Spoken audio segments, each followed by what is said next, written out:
আমার ভাইয়েরা, আল্লাহ পাকের পরে বলেন দেখো মৃত্যু জমিনকে কেমনে জিন্দা করি। আল্লাহুল্লাযী আরসালার রিয়াহা ফাতুসিরু সাহাবা فسقناه إلى بلد ميت فأحيينا به الأرض بعد موتها كذلك النشور। আমি আল্লাহ রাব্বুল আলামিন ওই সমুদ্রের নোনা পানিগুলোকে, সমুদ্রের লবণাক্ত পানিগুলিকে বাষ্পীয় আকারে উত্থিত করে মেঘমালায় পরিণত করি, আর এরপরে বাতাসকে হুকুম করি বাতাস এই মেঘটারে টেনে নিয়ে যাও অমুক জায়গায়। মেঘ চলে এলো, আল্লাহ রাব্বুল আলামিন বলেন মেঘ এবার বিন্দু বিন্দু করে বৃষ্টি বর্ষণ করে দে। আমার হুকুমে ওই পানিগুলি বৃষ্টি হয়ে বিন্দু বিন্দু হয়ে জমিনে পতিত হয়। আল্লাহ বলেন এভাবে করে বৃষ্টির পানি দিয়া মরা জমিনকে জিন্দা করে দিয়া নববধূ গর্ভধারণের যেমন প্রস্তুতি নেয়, বৃষ্টির পানি পায়া মরা জমিন তেমন ফসল ধারণের জন্য প্রস্তুতি নিয়ে নেয়। সুবহানাল্লাহি ওয়া বিহামদিহি। এইটা যেভাবে আমি করি কাযালিকান নুশুর, এইভাবে করে তোমাদের কি কিয়ামতের দিন আমি জিন্দা করতে পারবো? কেমনে অস্বীকার করো? কাইফা তাকফুরুনা বিল্লাহি ওয়া কুনতুম আমওয়াতান ফাহইয়াকুম সুম্মা ইউমীতুকুম সুম্মা ইলাইহি তুরজাউন। কি করে তুমি আমাকে, আমি আল্লাহকে অস্বীকার করো?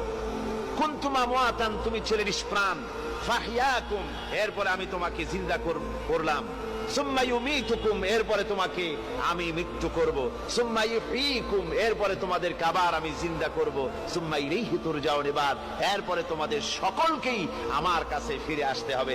দেখেন না, আমরা যখন মানুষকে কবরে রাখি, কবরে রাখা তারপরে উপরে মাটি দিয়ে কি বলেন আপনারা?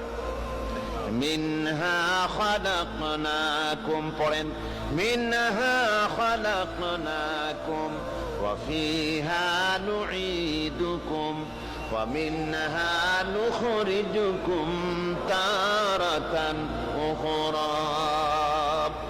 এ বান্দা, এই মাটি দিয়া তোরে তৈরি করা হয়েছিল, এ মাটির ভিতরে রেখে গেলাম, আবার এই মাটি থেকে আল্লাহ রাব্বুল আলামিন তোমারে জিন্দা করবেন। কিয়ামতের ময়দানে সকলকে উঠতে হবে সেখানে আল্লাহর দরবারে। আল্লাহ পাক বলছেন বান্দা কেমনে অস্বীকার করো?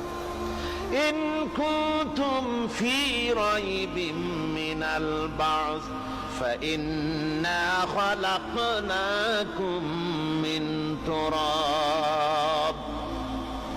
পরকালকে যারা অস্বীকার করো, কিয়ামতে উঠতে হবে, এটাকে কিভাবে অস্বীকার করো? চিন্তা করে দেখো, তুমি নিষ্প্রাণ মাটি ছিলে, সেই মাটি দিয়েই আমি তোমাকে তৈরি করেছি। আবার আল্লাহ পাক মানুষকে আরো বুঝান, কিয়ামত আছে, পরকাল হবে, আল্লাহর দরবারে উঠতে হবে।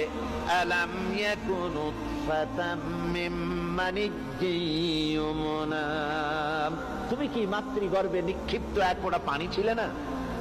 সুম্মা কানা আলাকাতান ফাখালাকা ফাসাওয়া, এরপরে তোমাকে মাংসপিণ্ডে, জমাট রক্তে মাংসপিণ্ডে পরিণত করা হলো, এরপরে তোমাকে সুন্দর করে তোমাকে সুগঠিত করা হলো।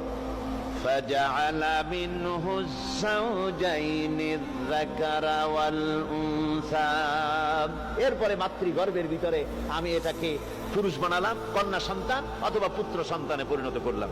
এইটা যে পেরেছে, যিনি পেরেছেন, আলাইসা যালিকা বিকাদিরিন আলা আইয়ুহিয়াল মাউতা, সে আল্লাহর পক্ষে কি সম্ভব নয় যে তোমার মৃত্যুর উপরে তিনি আবার জিন্দা করতে পারবেন? কি বলবেন, কি বলেন, সম্ভব না?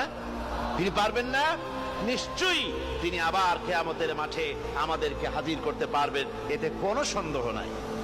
আল্লাহ পাক সেই জন্য এখানে বলতেছেন যে ওরা বাল কাযযাবু বিসসাম, ওরা আসলেই পরকালকে অস্বীকার করেছে। আপনি যে নবী, এতে কোনো সন্দেহ নাই। আপনি খানা খান, আপনি বাজারে যান, এটাই মূল আপত্তির বিষয় না। মূল কথা হলো তারা পরকালকে অস্বীকার করেছে।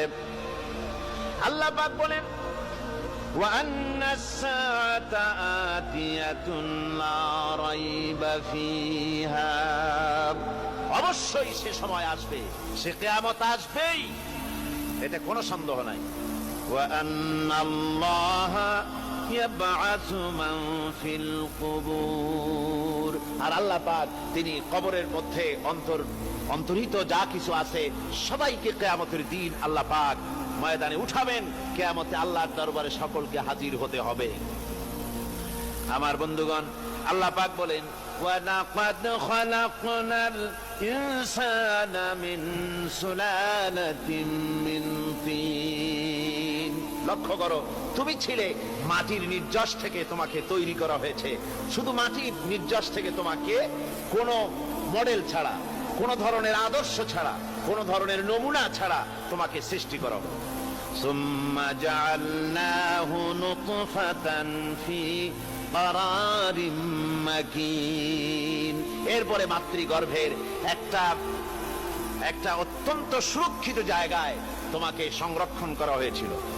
সুম্মা খালাকনান নুতফাতা আলাকাতান ফাখালাকনাল আলাকাতা মুদগাম।